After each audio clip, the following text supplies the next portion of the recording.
السلام عليكم متابعينا الأعزاء. اليوم جبت لكم موضوع مهم بزاف لازم كامل تعرفوه، وخاصة الناس اللي ما زال ما داروش إجراء بسيط بصح مهم. الصندوق الوطني للتقاعد راهو شدد عليه وراهو يطلب من بعض المتقاعدين اللي زادت معاشاتهم في شهر جوان يديروا تأكيد على معلوماتهم. ما تقولش خليها للسيمانة الجاية ولا نستنى حتى يقرب الشهر يخلص، راهي حاجة لازم ديرها دوك دوك ومتأجلهاش.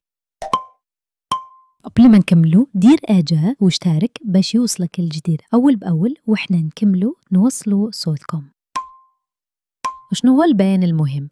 الصندوق راهو طلب من بعض الناس يعاودوا يثبتوا هويتهم التاكدو مارينتاويكا بارانسيو، اما عن طريق التطبيق لو غوتريت دي زاد، ولا يروحوا شخصيا ويجيبوا الوثائق. وصدقوني تطبيق هذا كنز يخليك تدير كامل الاجراءات من دارك بلا ما تروح للطوابير ولا للمكاتب.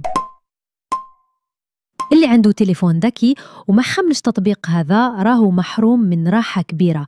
الفيديو هذا فيه شرح مفصل كيفاش تستعملوه، وخاصة اللي زادت له المنحة في جوان ارجعوا للفيديو وطبقوا الخطوات.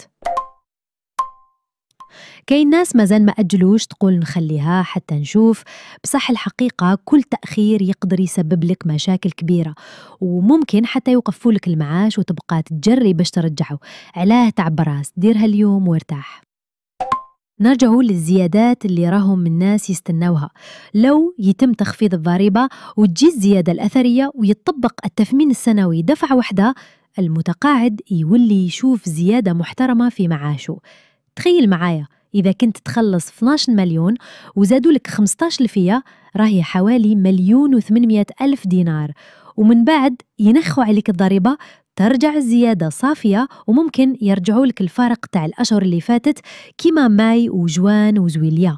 يعني تلقى روحك داير 1,800,000 3 مرات، وزيد فوقهم الأثر الرجعي حاجة تشبه البريم. بصح شكون يستفيد فعلا من التخفيض الضريبي؟ حاليا فقط اللي يخلصوا أقل من 3 ملايين شهريا هما اللي تنحت لهم الضريبة نهائيا. كاين بعض الفئات الأخرى كيما الناس اللي عندهم إعاقات ولا الأرامل اللي يستفيدوا من تخفيض جزئي، بصح ماشي الجميع. الوزير هدر بصح الكلام ما يكفيش، نستنوا القرار الرسمي في الجريدة الرسمية، لأن هي اللي تحدد بداية تطبيق وتاريخ الأثر الرجعي.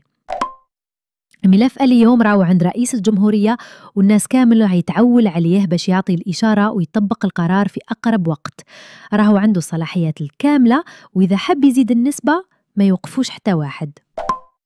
وخلونا نقولوا بصراحة المتقاعدين في بلادنا في الأخير نقولكم من قلبي رانا معاكم، نحسوا بيكم ونعرفوا باللي الظروف صعيبة والمعاش ما يكفيش، بصح ربي كبير والأمل دايما موجود.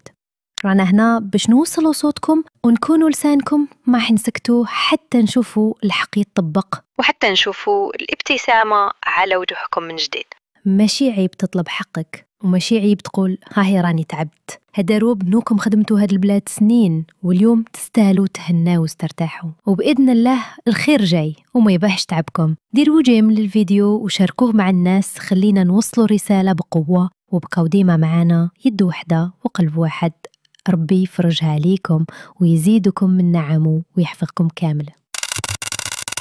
السلام عليكم ورحمة الله وبركاته.